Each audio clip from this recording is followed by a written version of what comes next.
Hey everybody, Aaron Bishop here with the Bishop's Blurb. Today begins the festival of Purim. Now, Purim is a festival that we first read of in the book of Esther. It's where it's instituted and it finds its origin.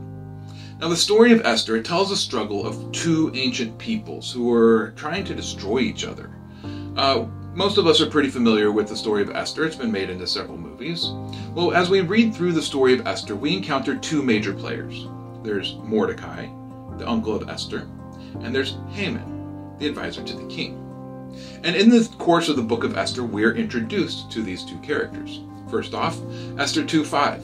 Now there was a Jew in Susa in the citadel whose name was Mordecai, the son of Jair, the son of Shimei, the son of Kish, a Benjamite. Okay, so those names, those are important.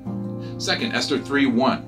After these things, King Ahasuerus promoted Haman the Agagite, the son of Hammedatha, and advanced him and set him on his throne above all of the officials who were with him. Okay, again, the history here, extremely important to this story. These verses, they give us a clue to a fight that's been going on much longer than simply what's going on in Persia. In fact, this story begins all the way back in the book of Exodus. So in Egypt, several things happen. Israel's come out of Egypt. They've already passed through they've already had the plagues. They've already had the death of the firstborn. They've passed through the waters.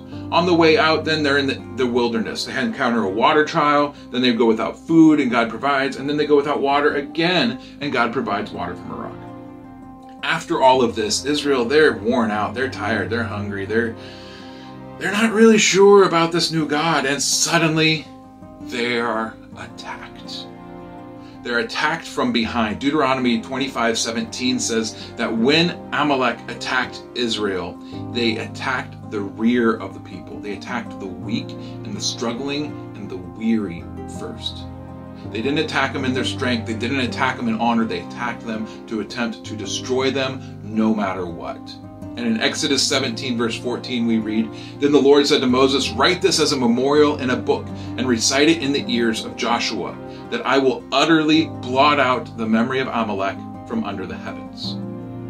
Now this judgment over Amalek, it hangs over Israel and over Amalek for around 400 years. It's not until the time of King Saul. In 1 Samuel 15, God calls on Saul to carry out this judgment against Amalek. And when Saul did so, he didn't complete the judgment. He didn't kill them all. In fact, he left one man alive specifically, Agag, the king of Amalek.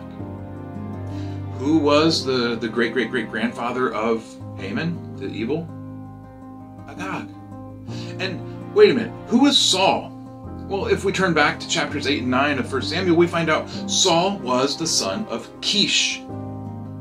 Who's Mordecai? A son of Kish, a Benjamite, just like Saul. This ancient struggle was going on in 2 Samuel. This ancient struggle was going on in Exodus chapter 17. But guess what? It's even older than that. Because who was Amalek? Amalek was a son of Esau. Jacob and Esau, the two brothers, Esau sold his birthright to Jacob for some lentil stew. And then Jacob deceived his father into getting Esau's blessing. Later in the book, Esau forgives Jacob after Jacob has become Israel. But guess what?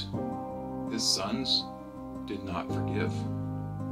It appears as though Amalek, Esau's son, held a grudge against Israel. A grudge so big that it lasted several centuries while Israel went to Egypt and lived in Egypt and then became slaves. And then when they saw their chance, when Israel was weak, Amalek struck. Because of that, God leveraged a judgment against them. And that judgment carried on through the ages until after the Babylonian captivity, when Judah was in Persia. That's over 1,000 years later. This struggle, it was a struggle as old as time, but it teaches us something. When someone wrongs you, don't hold a grudge. Especially one that you pass on to your kids and your kids' kids and your kids' kids. Instead, as Christians, we're called